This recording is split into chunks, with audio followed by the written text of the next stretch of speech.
Imagina esto por un segundo. Estás siguiendo las reglas de algo que se supone que es simple, casi, binario. Estoy ayunando, pausa, ya no estoy ayunando. Y de repente, 3 segundos después de un gesto casi inconsciente, estoy ayunando de nuevo. Parece un juego, pero para tu cuerpo es una realidad metabólica, una con consecuencias que quizás no se perciben. Creemos que ayunar es simplemente no comer, ¿verdad? Es así de simple. Pero, ¿y si te dijera que esa diminuta nube de crema en tu café o ese suplemento que tomas pensando que es saludable, le está gritando una orden a tu cuerpo? Una orden para que detenga todo, sin que te des cuenta. Y ahí, justo ahí, está el conflicto central, la frustración silenciosa. Muchísima gente se embarca en el ayuno intermitente con las mejores intenciones. Buscan beneficios claros, más energía, claridad mental, una mejora en su salud. Pero se topan con un muro invisible.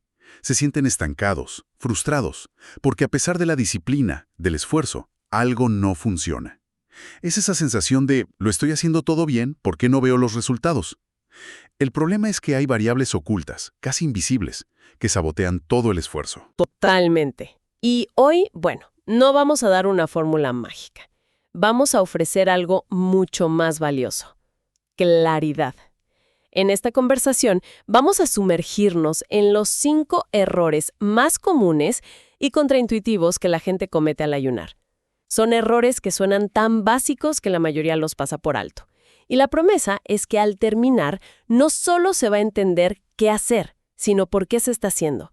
Se va a entender la lógica del propio cuerpo. Exacto. Y nuestro análisis no se basa en opiniones, digamos, o en tendencias. Se fundamenta en explicaciones fisiológicas, en la ciencia detrás del metabolismo. Vamos a hablar de conceptos como la dispensabilidad del estómago o la apoptosis celular. E incluso vamos a desglosar un estudio clave de 2011 que revela cómo reacciona el cuerpo a ciertos suplementos durante el ayuno. No se trata de adivinar, se trata de entender.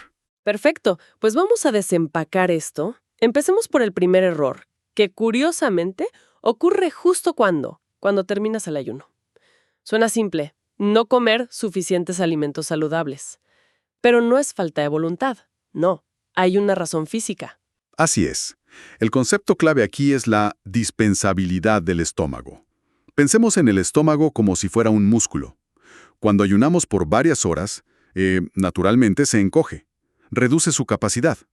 Y esto, en principio, es bueno para el control de calorías, pero crea una paradoja justo al romper el ayuno. Claro, porque el estómago se llena rapidísimo, y ahí entra el sesgo humano, ¿no? Después de 16 horas, el cerebro no pide brócoli, pide una recompensa, energía rápida, algo denso. Entonces el estómago se ha encogido, pero nuestros antojos no. Es una trampa. Es la trampa perfecta. Te sientas a comer y, lógicamente, empiezas por lo que más te apetece. Quizás la proteína, algo de carbohidratos, son alimentos más densos. Para cuando has comido una porción moderada, tu estómago ya está enviando señales de saciedad. Te sientes lleno. El problema es que aún no has llegado a las verduras, a la ensalada. Simplemente ya no hay espacio físico. Y se termina con una deficiencia nutricional, aunque la persona se sienta llena. ¿Y cuál es la estrategia para evitar esto? Porque come primero la ensalada suena poco realista. Justo. La solución no es solo disciplina, sino ser más inteligente. Se trata de incorporar alimentos con alta densidad calórica, pero bajo volumen. Las grasas saludables son el ejemplo perfecto. Aguacate, aceite de oliva, frutos secos. Al empezar con algo así, le das energía al cuerpo sin ocupar todo el espacio. Deja sitio para lo importante.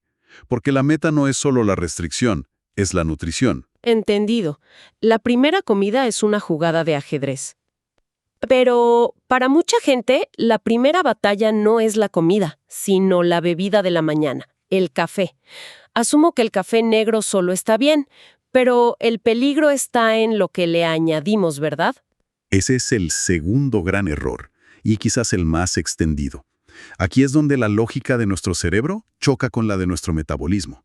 La mente dice, es solo un líquido, un chorrito, no es comida. Pero el cuerpo no funciona con esa lógica. Para el metabolismo, incluso media cucharada de leche de almendras, unas 12 calorías, es una señal. Un momento. A ver, Entiendo que 12 calorías son calorías, pero metabólicamente ¿es tan significativo? ¿Una cantidad tan pequeña de verdad es suficiente para detener todo en seco? Totalmente. Y es una pregunta excelente porque va al núcleo del asunto. No se trata de la cantidad de calorías, sino del mensaje que envían. El ayuno puro se define por la ausencia de una respuesta de la insulina. En el momento en que consumes algo que requiere digestión, por mínimo que sea, tu páncreas libera una pequeña cantidad de insulina, y esa insulina es como un interruptor. Le dice al cuerpo, atención, llegó energía, detén la quema de reservas, procesa esto. ¿Es blanco o negro? El ayuno se ha roto. Vaya. O sea que ese toque de leche es literalmente el botón de reinicio del ayuno. Si se pensaba que esto era un detalle menor, la cosa se pone más interesante con el siguiente punto, porque involucra un suplemento que es casi una religión en el mundo del fitness. Justo a eso vamos, porque si un chorrito de leche rompe el ayuno, ¿qué pasa con algo diseñado para supuestamente optimizarlo? Aquí es donde se pone bueno. Hablemos de los BCAA, los aminoácidos de cadena ramificada. Mucha gente en el mundo del fitness jura por ellos antes de entrenar en ayunas. La teoría es que protegen el músculo sin ser comida. Estamos diciendo que esa práctica tan extendida en realidad saca del estado de ayuno. Estamos diciendo que la ciencia lo demuestra de forma bastante clara. Y aquí podemos ser muy específicos. Hay un estudio de 2011 muy revelador. Tomaron a un grupo de hombres jóvenes y sanos y midieron sus niveles de insulina en ayuno. Días después, repitieron todo, pero con una sola diferencia. Al inicio, les dieron 5 gramos de BCAA.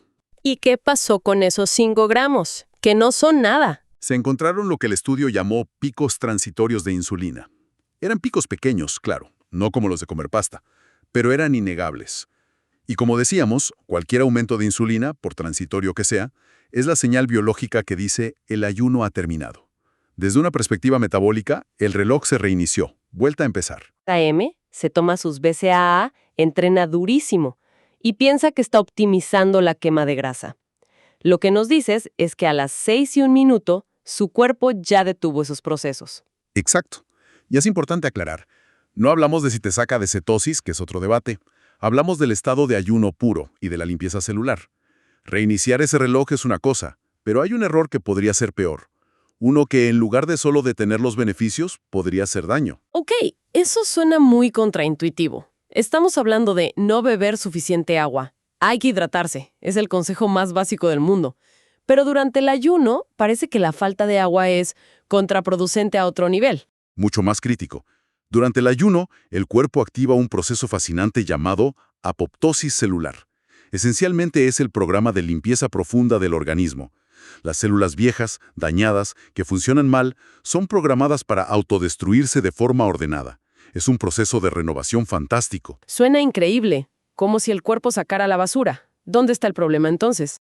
El problema es que, sin una hidratación adecuada, tu cuerpo no puede barrer y eliminar los restos de esas células muertas y las toxinas que se liberan.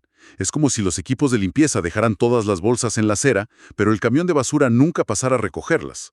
Esos desechos se quedan circulando en tu sistema. ¡Qué imagen! O sea, estás ayunando para desintoxicarte, pero en realidad podrías estar creando una especie de atasco tóxico interno. Exactamente. Y hay una segunda capa. Cuando ayunas, quemas grasa almacenada. Y en esa grasa no solo almacenamos energía, también acumulamos toxinas liposolubles del ambiente, de la comida. Al quemar la grasa, esas toxinas se liberan al torrente sanguíneo. Si no hay suficiente agua, el hígado y los riñones no pueden procesarlas eficientemente.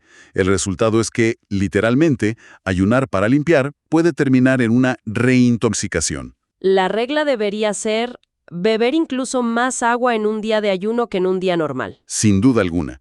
Pero esto nos lleva directamente a la siguiente pieza del puzzle, porque no se trata solo de la cantidad de agua, sino de lo que esa agua necesita para hacer su trabajo dentro de las células. Y esto nos lleva al último gran error, olvidarse de los minerales. Sal, potasio, magnesio, los electrolitos. Esto es absolutamente crucial. Al aumentar la ingesta de agua, como se debe hacer, corres el riesgo de diluir tus electrolitos. Estos minerales no aportan calorías, no rompen el ayuno, pero son la electricidad de tu cuerpo. Son esenciales para la función nerviosa, para el cerebro. Sin ellos, no funcionamos bien. El clásico dolor de cabeza del ayuno o la niebla mental, ¿verdad? Mucha gente cree que es por falta de azúcar, pero a menudo es esto. Es la causa más común, de lejos. Pero hay un beneficio más, que es fascinante. El sodio, la sal de buena calidad, juega un papel clave en la permeabilidad de la membrana celular. Ayuda a crear lo que se llama un estado isotónico, un equilibrio perfecto. ¿Y qué significa eso en términos prácticos? Imagina que el sodio abre una puerta giratoria en la pared de cada célula. Esto permite que el agua entre, pero más importante aún en este contexto, permite que los desechos y las toxinas que se generan dentro de la célula salgan de manera mucho más eficaz. Mejora todo el proceso de sacar la basura del que hablábamos. O sea que un poco de sal en el agua no solo rehidrata, sino que potencia la limpieza de cada célula. ¿Y la recomendación práctica? Es increíblemente simple. Algo como añadir un cuarto o media cucharadita de sal de buena calidad, sal marina o del Himalaya, a una botella grande de agua, y beberla a lo largo del día. La diferencia puede ser abismal, no solo en cómo te sientes, en la energía, sino en la eficacia real del proceso. Bien, hagamos una pausa y recapitulemos. Vimos cómo el estómago nos puede tender una trampa, cómo un chorrito de líquido reinicia el proceso, cómo un suplemento detiene el reloj metabólico, y cómo la falta de agua y minerales puede convertir una limpieza en una acumulación de toxinas. Son errores silenciosos, precisamente porque ocurren a un nivel metabólico, fuera de nuestra percepción. No los sentimos en el momento, pero corregirlos es fundamental para que el esfuerzo del ayuno realmente valga la pena. Y aquí es donde la mente empieza a dar vueltas. Porque lo más inquietante de todo es que esto no se detiene aquí. Hoy hablamos de los errores claros, medibles, los que rompen el ayuno con una respuesta de insulina. Pero, ¿qué pasa con el siguiente nivel? ¿Qué pasa con esos alimentos 0 calorías o esas bebidas dietéticas? Esas que, aunque técnicamente no eleven la insulina, podrían estar enviando otras señales al cuerpo. Señales que afectan a la microbiota, a los receptores del gusto, de formas que ni siquiera estamos midiendo. Esa es la siguiente capa del iceberg. La conversación va mucho más allá de la insulina. Entra en el terreno de las señales hormonales, la salud intestinal, y ahí es donde se pone realmente interesante.